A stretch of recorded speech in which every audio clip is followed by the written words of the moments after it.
مرد کے لیے جائز نہیں کہ وہ عورت کی زبان سے میلاد بھی سنے، نعت بھی سنے، مرد کے لیے جائز نہیں، مرد کو مرد سکھائے گا، عورت سکھائے گی تو عورتوں کو سکھائے گی۔ بے شک آپ سویرے فتویٰ دیجئے کہ چھوٹی سی مسجد میں بیٹھ کے، چھوٹے سے کونے میں بیٹھ کے چھوٹا سا مولوی، اور وہاں تو اتنے بڑے مفتی ٹی وی پہ بیٹھے ہوئے ہیں، وہ غلط ہے تو صحیح ہے کیسے ہو گئے؟ سنو، میرے نبی پاک علیہ الصلوۃ والسلام کے مذہب کا حسن یہ ہے کہ اسلام کہتا ہے ایک نظر بی بی کو دیکھا کسی نے غلطی سے تو معافی ہو جائے گی، دوسری نظر شہوت سے دیکھا تو حرام ہے اس کے لیے، وہ پاکستان کا مولوی ہو یا سعودی عرب کا شاہ ہو، کسی کے لیے عورتوں کے بیچ پھرنا اٹھنا بیٹھنا جائز ہے؟ میرے نبی پاک صلی اللہ تعالی علیہ وسلم نے فرمایا ہے میں عورتوں سے مصافحہ کرنے نہیں آیا، اور میرے نبی پاک صلی اللہ علیہ وسلم نے فرمایا ہے، حضور فرماتے ہیں لیکن نا کتا بالکل ناپاک نہیں ہوتا، کتے کا تھوک ناپاک ہوتا ہے، یا کتا گیلا ہو جائے تو ناپاک ہوتا ہے، لیکن خنزیر سارا ناپاک ہوتا ہے، کل ناپاک ہے خنزیر۔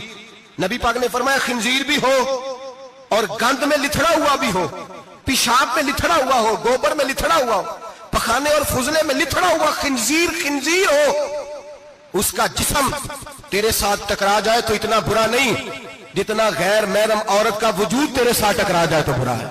اس حد تک میرے نبی پاک صلی اللہ علیہ وسلم، اور گنبد کے معاملے میں فتویٰ دینے والے، یا رسول اللہ کہنے پر کفر کا فتویٰ دینے والے اور بڑی بڑی باتیں کرنے والے خاموش کیوں ہو گئے؟ یا ایھا الذین آمنوا لا تتخذوا اليہود والنصارى اولیاء، رب فرماتا ہے یہودیوں اور عیسائیوں کو دوست نہ بناؤ، یہ تمہارے دوست ہو سکتے، یہ تمہارے سجن ہو سکتے؟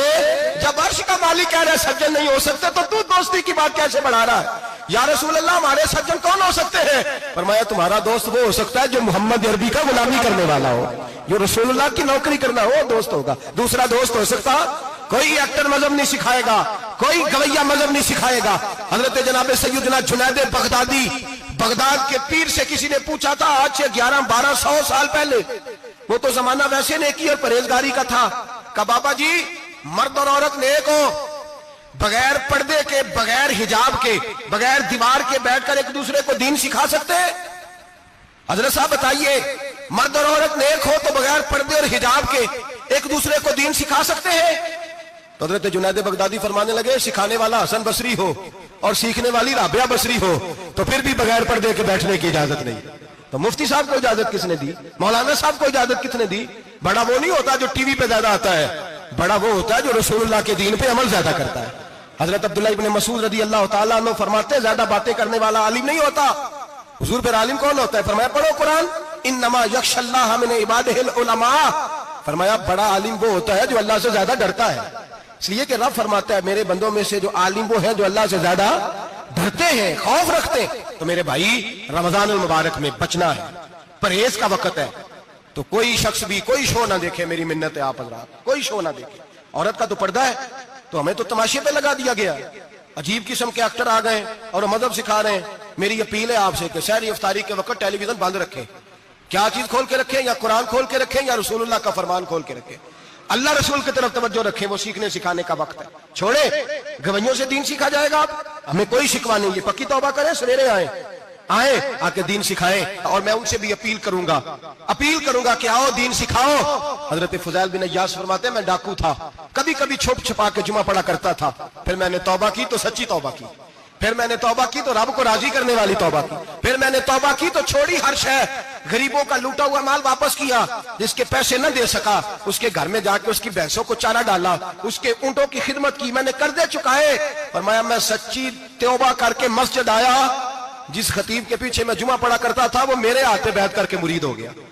اللہ تبارک و تعالیٰ نے اپنے بندوں کے دل میری طرف پھیر دیے، پھر تمہیں اس میں انعام دینے کی ضرورت نہیں پڑے گی، پھر تم کٹیا نشین بن کے بھی دین پھیلاؤ گے تو اللہ اس میں تاثیر پیدا فرما دے گا۔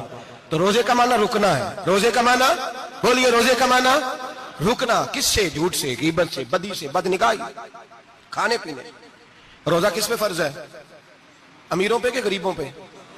جی کہنے میں تو کام ہی، میرا تو کام ہی محنت مزدوری والا، میں کیسے روزہ رکھوں؟ میں تو دیہڑی لگاتا ہوں تو روزہ کیسے رکھوں؟